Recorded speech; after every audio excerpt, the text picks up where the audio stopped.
Nākamajā sižetā par autosalonu Cēsu pusē. Varēsim smelties lielisku uzņēmējdarbības pieredzi. Skatāmies! Autoservis un autosalons Synhro C darbojas jau 19 gadus, taču pēdējos 4 gadus nācis klajā ar jaunu pakalpojumu sniegšanu, ko iesaka saviem klientiem. Pretrūsas jeb antikorozijas apstrādi, kas attīstījusies diezgan veiksmīgi. Servisa vadītājs Mārtiņš Kalnietis uzsver, ka ideja par antikorozijas apstrādes ieviešanu radās jau pirms vairākiem gadiem. Šāda pakalpojuma sniegšana bija jaunums Latvijā un vēl nebija tik ļoti attīstījusies. Tāpēc arī cilvēkiem radās vajadzība pēc pretrūsas pakalpojumiem personīgajiem automobiļiem. Ļoti interesanti ir arī tas, ka salons piedāvā arī certificētu automobiļu garantijas pakalpojumu, kas ilgtermiņā darbojas 16 gadus, ja tas ir jauns auto.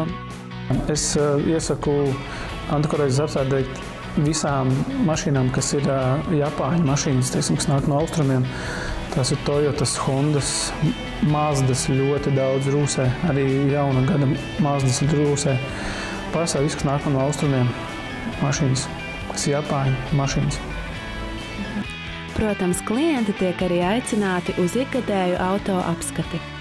Paša antikorozijas procesa veikšanai nepieciešami 2 darbinieki, kas rezultatīvi un efektīvi izdara savu darbu. Sākumā mašīnas apakšas paneļi un plasmasas detaļas tiek nojauktas. Tālāk norisinās mazgāšana ar ķīmiju, pēc tam norit ilgākais process – žāvēšana.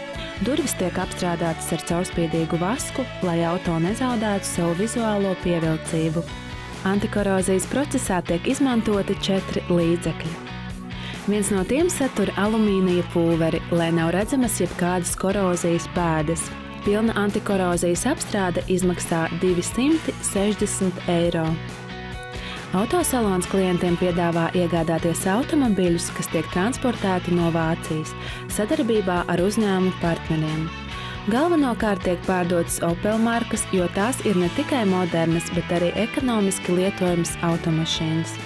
Klientiem piedāvā pilnu apkopes procesu, sākot ar dažādu rezerves daļu pārdošanu, beidzot ar antikorozijas procesu veikšanu, kā arī tiek izieta tehniskā skate, lai klients būtu pilnīgi drošs par darba kvalitāti.